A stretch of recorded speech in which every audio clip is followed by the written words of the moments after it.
C'est vraiment un gros tas de merde.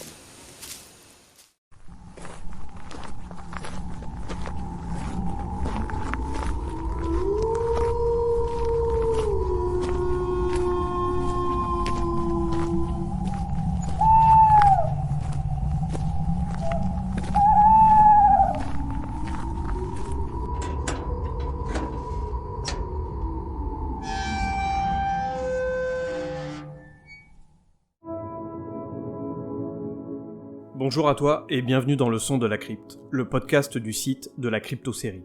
Ici, tu trouveras des versions audio des articles présents sur le site.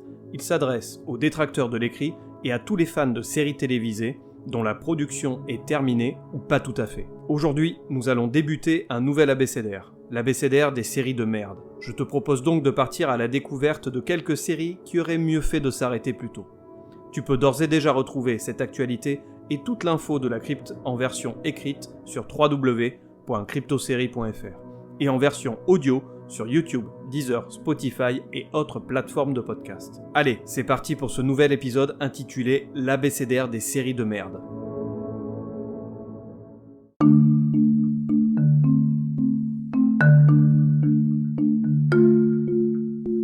Dans la vie, il y a des séries de merde et il y a les autres. Le monde des séries télévisées est assez complexe.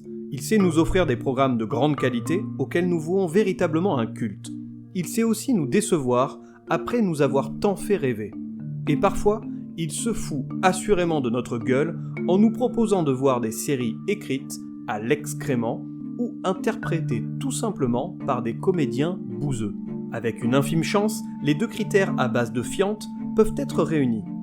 Bienvenue dans l'abécédaire des séries de merde.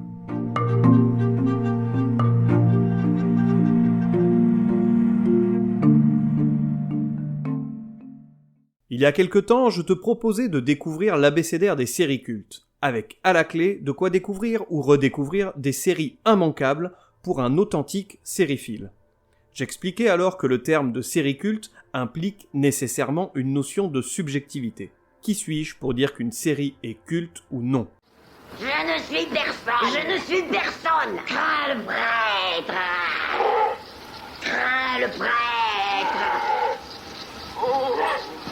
Mais... Elle l'est pour moi, certes, mais pas obligatoirement pour toi et le Kevin du coin. Oui, on a tous un Kevin du coin dans notre entourage. Eh oui, Kevin, c'est pareil. Il est lent, il est mou. Le procédé est identique pour les séries dites séries de merde, et c'est encore une fois subjectif de dire ça. Pourquoi cette série est une merde ? Alors il peut y avoir plusieurs raisons. Parce que je trouve nulle cette série, parce qu'elle ne me parle pas, parce que je trouve les acteurs mauvais et je m'ennuie profondément à chaque visionnage. Ok, les arguments sont là. Cependant, ton collègue de bureau prend peut-être lui du plaisir à regarder ce show. Pourquoi ? Tout simplement parce que tu n'as pas les mêmes goûts que lui. Et ça, c'est la base de la vie qui est faite de rencontres, d'échanges et d'une liberté propre à chacun. Bravo, merveilleux, quelle éloquence! Et oui, nous sommes libres d'aimer ce que l'on veut. Alors, surtout, ne t'offusque pas si dans cet abécédaire des séries de merde, tu tombes nez à nez avec une série que tu affectionnes particulièrement. Je te propose plutôt qu'on échange ensemble sur les réseaux sociaux ou dans la partie commentaires sur le site de la crypte. Peut-être me feras-tu changer d'avis concernant les séries que je vais citer. Bon, attention tout de même, je t'aurais prévenu. Ces séries sont les séries que je juge mauvaises. Mais soyons francs. Entre nous, Ne le sont-elles pas vraiment ? C'est parti pour un beau tas de fumier des pires séries. Du fumier! Je déteste le fumier! Débutons avec la lettre A comme alerte à Malibu.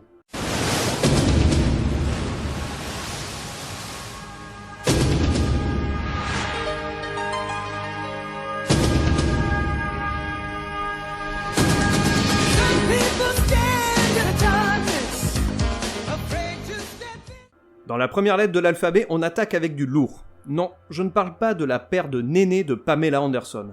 Si tous les hommes avaient ces seins rebondis, ce sillon mammaire impeccablement dessiné, ces tétons qui pointent à la moindre émotion, à la moindre brise, ces tétons que l'on a envie de mordiller, ces mamelons roses de vie, gorgés d'envie. Pas d'objectivation sexuelle ici. Mais pourtant, soyons un petit peu honnêtes. S'il y a bien une série qui met en avant le culte du corps, c'est bien Alerte à Malibu. Plus d'une décennie après l'arrêt de celle-ci, si on essaye de se souvenir de cette série, qu'en retient-on ? Rien du tout, vous m'entendez? Rien du tout! Ok, on se calme, on parle juste de Alerte à Malibu là, ok ? Donc, dans un premier temps, des noms de comédiens et comédiennes. Bien entendu, David Hasselhoff. Un cas à part, pour lequel on reviendra plus loin. Pamela Anderson, Yasmine Bliss, David Charvet, David Shokashi, Jason Momoa, Erika Eleniak, etc. Étaient-ils tous de bons interprètes ? Bien sûr que non, voyons, allons. Je n'attendais pas de réponse, il s'agissait d'une question rhétorique, bien entendu. On se souvient de tout ce joli monde pour sa plastique. Des boobs énormes, sauf Alexandra Paul. Ou Paul Alexandra peut-être ? Décidément, ton mari a un sens de l'humour assez particulier, mais j'aime mieux m'en aller. Ouais, ma blague était peut-être un peu douteuse. Passons, donc, des boobs, des petites fesses qui s'agitent sur la plage, des pectoraux saillants, des muscles affûtés, et le tout dans des petits maillots rouges, la couleur de la sexualité et de la sensualité. Et ne me dis pas que les premières choses dont tu te souviens, c'est l'originalité des scénarios. Que nenni, je n'y crois pas. Petit pervers, ce que tu aimes, ce sont les boobs de Pamela Anderson. Et puis pourquoi pas aussi le petit paquet de David Charvet dans son moule bite. Eh oui, j'ai mes sources, car au lycée, la moitié des filles de ma classe étaient amoureuses de David. Il est beau comme un lion, celui-là. Un derrière comme le sien, je pourrais le regarder toute la journée. N'oublions tout de même pas que ce mec nous a quand même pondu une belle chanson de merde.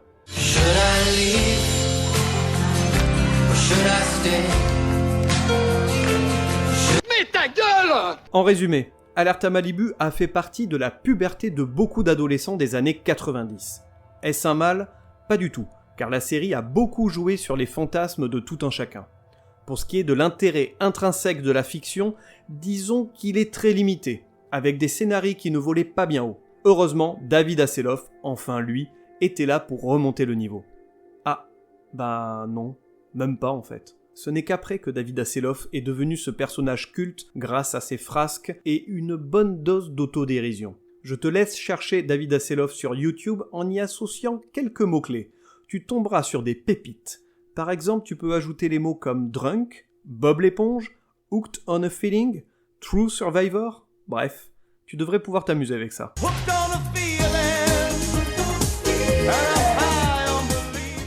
Bon, et si je devais citer quelques raisons qui font d'Alerte à Malibu une série de merde, je dirais, bien entendu, le culte du corps, on en a parlé, des scénarios qui tiennent sur un papier format A8 pour chaque épisode, le personnage de Hobie Buchanan, à qui il arrive tout le temps des problèmes, putain mais enfermez-le ce gamin, enfermez-le dans sa chambre. Ça suffit, va dans ta chambre! Le personnage de Hobie Buchanan, oui, encore lui, tu as bien entendu, car ce gredin se tapait à chaque fois des câlins de réconfort par toutes les bonasses de la plage de Malibu.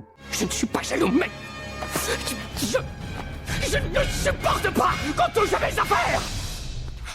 Et pour terminer, le générique, avec ses ralentis ridicules pour bien montrer la plastique des comédiens et des comédiennes. Je vais courir avec toi sur cette plage, complètement nu, et lécher le sel de ta peau. Passons à la lettre B comme Batman. Allons, Robin, à la Batcave.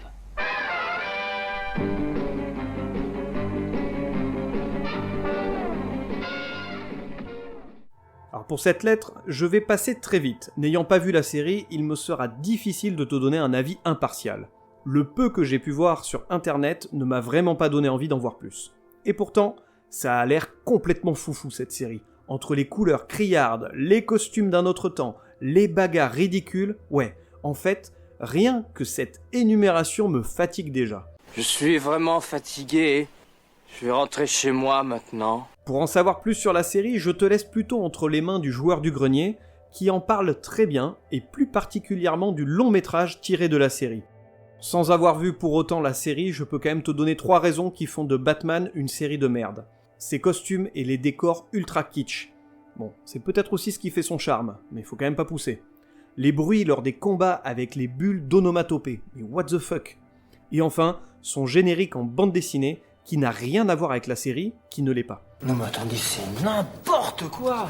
Pour la lettre suivante, le C comme Cœur Caraïbe.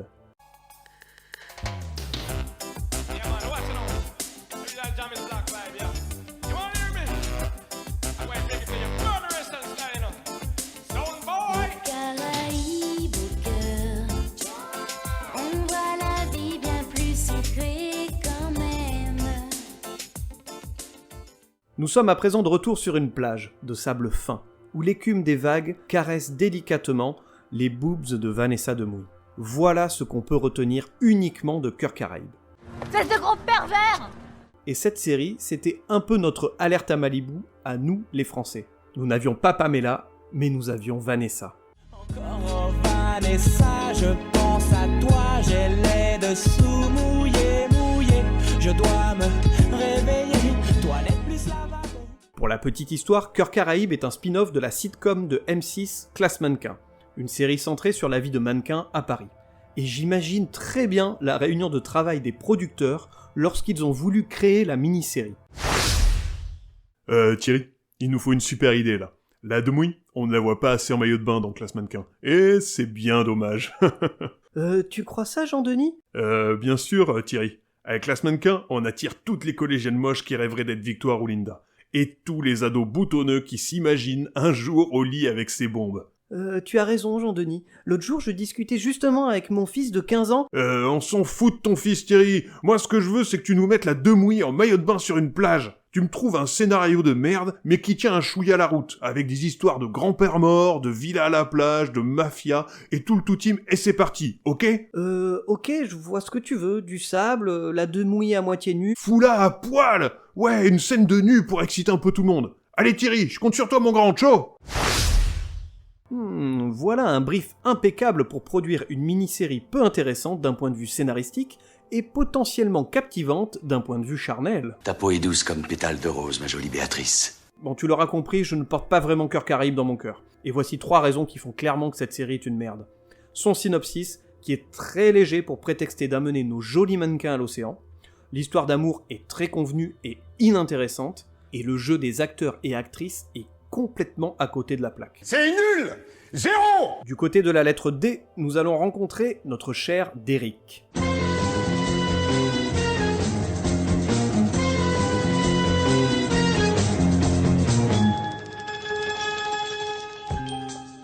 Faut-il encore présenter Derrick ?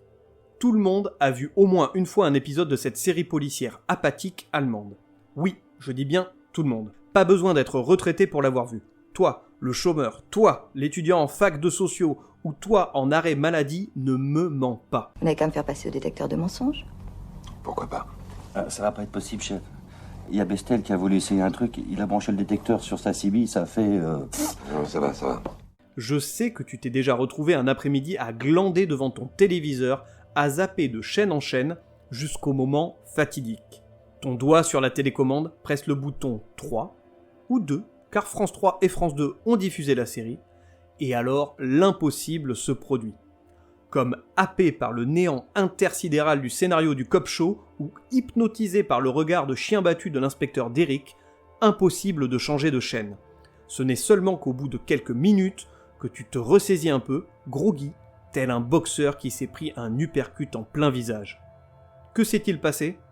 Tu te sens sale. Tu as envie de pleurer. Que t'est-il arrivé ? Tu as vrillé. Ça en est fini de toi. Il est à présent en toi. Il va te hanter. Qui ça ? Mais le Derrick, bordel ! Mon nom est Derrick, je suis inspecteur de la brigade criminelle. Non! Alors comment suis-je au courant de tout ça, te demandes-tu ? Mais tout simplement parce que j'ai été toi. Je compatis à ta douleur et te soutiens de tout mon cœur. Tu fais maintenant partie de la grande famille des gens qui ont vécu un épisode de Derrick et y ont survécu. Allez, voici quelques raisons qui font de Derrick une série de merde. Tout simplement, ça lent... 7 hours later. Et pourtant, c'est cette mollesse qui donne tout son charme à la série. Ici, on n'est pas dans l'action, mais plus dans la cérébralité. Oui, enfin, pour ma part, je m'emmerde. Ces images, ces décors, ces habits, ces couleurs, tout ça est d'un autre temps. Un temps révolu qu'il faut oublier. Le jeu des acteurs, ils sont à l'image de la lenteur propre au show. J'avoue cependant ne pas connaître la série en version originale. Peut-être est-ce mieux, à n'en pas douter. Enfin sa musique, Guillerette, qui donne envie de sauter par la fenêtre tant elle est entêtante. C'est un peu le Small World de Disney.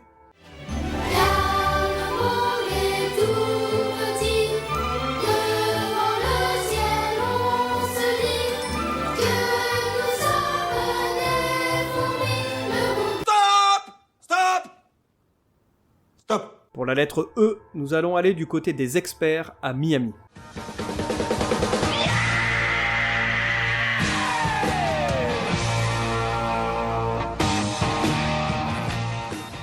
Alors je n'ai pas vu cette série si ce n'est que quelques épisodes en zappant. Comment pouvez-vous critiquer quelque chose que vous ne connaissez pas ? On ne peut pas être juste dans son argumentation si on ne sait pas de quoi on parle.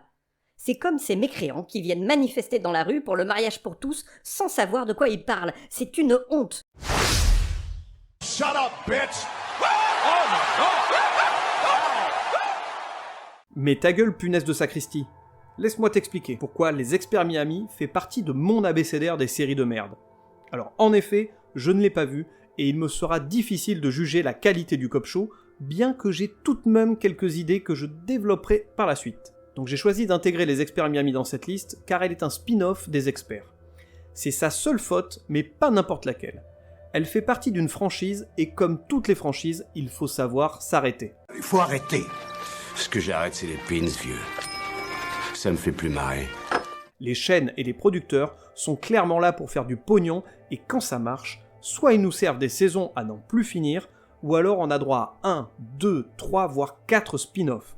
Et pour les experts, on a eu droit à trop de dérivés. Les experts Miami, les experts Manhattan, les experts cyber, arrêtez tout. Arrêtez, sérieux. Dans la même veine, il y a le producteur de la franchise Chicago. Et maintenant, mesdames et messieurs, le Copacabana est fier de vous présenter le roi de la réplique qui tue, Henny Youngman. A.k.a. Bitlou. Oui, Dick Wolf en anglais. Donc lui, c'est un adepte des spin-offs aussi. Il a fait quand même pas moins de 4 dérivés. Chicago Fire, Chicago PD, Chicago Med et Chicago Justice. Cette dernière n'a pas connu le succès des autres et a été annulée après seulement une petite saison, et c'est tant mieux. C'est bien fait, c'est bien fait. Je suis bien content. Je suis bien content. Mais bon, on attend tous avec impatience le prochain dérivé, Chicago Gardener. Seront-ils où ils ont mis les graines de poinsettia? Attends, suspense. Tu me trouves certainement dur avec les experts Miami, peut-être ne devrait-elle pas figurer dans cet abécédaire. N'hésite pas à venir me le dire. Bon, et puis entre nous, j'ai déjà vu quelques épisodes ici et là en zappant sur ma télécommande. Et j'ai repéré 3 raisons qui font de Les Experts Miami une série de merde. Comme je l'expliquais, le simple fait d'être un spin-off, je n'ai jamais accroché à la franchise des experts. David Caruso est la deuxième raison. Tout le monde s'est moqué de lui de son geste ridicule quand il ôte ses lunettes. Alors ça va une fois, mais après ce gimmick devient lourd. Et enfin son générique, avec David Caruso en demi-dieu surplombant Miami. C'est ridicule. Que fais-tu là, habillé de cette façon ridicule par Belenos? Je ne critiquerai pas toutefois la musique, car je suis un grand fan des Who. On y va. On va vous jouer un bon vieux rock. Bien rétro. Et enfin, terminons cet abécédaire avec la lettre F comme Flash Forward.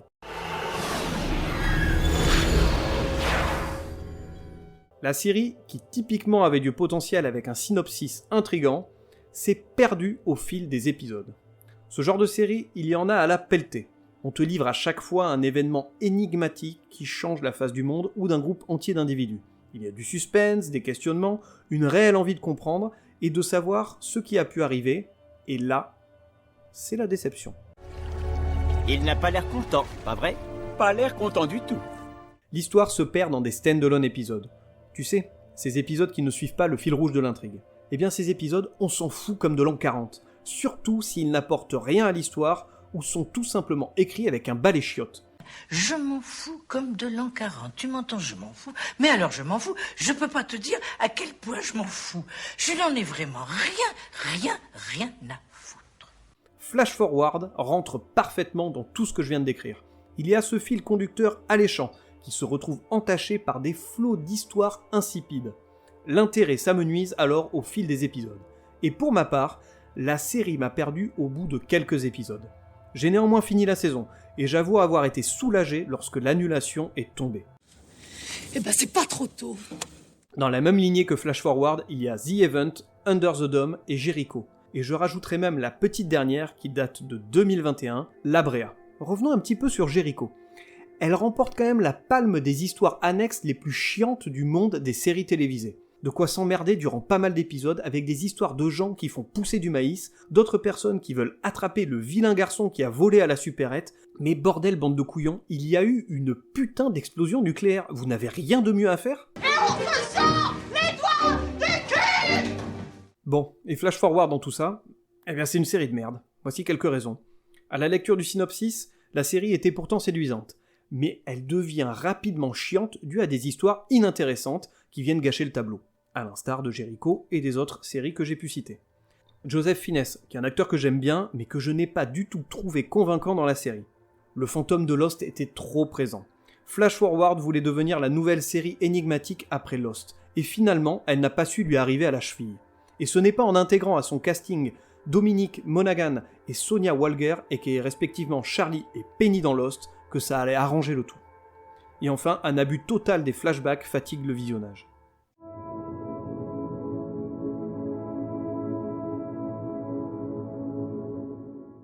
Ce premier volet de l'abécédaire des séries de merde est à présent terminé. J'espère ne pas t'avoir offensé si j'ai cité des séries que tu appréciais. En attendant, n'hésite pas à venir en parler avec moi dans la partie commentaires du site de la Crypto-Série ou sur les réseaux sociaux, principalement Instagram et Facebook. Tu peux retrouver tous les épisodes du Son de la Crypte sur toutes les plateformes de podcast ainsi que sur la chaîne YouTube de la Crypto-Série. Je te donne rendez-vous très rapidement pour la suite de cet abécédaire. D'ici là, ne regarde pas trop de séries de merde, profite de la vie et bisous.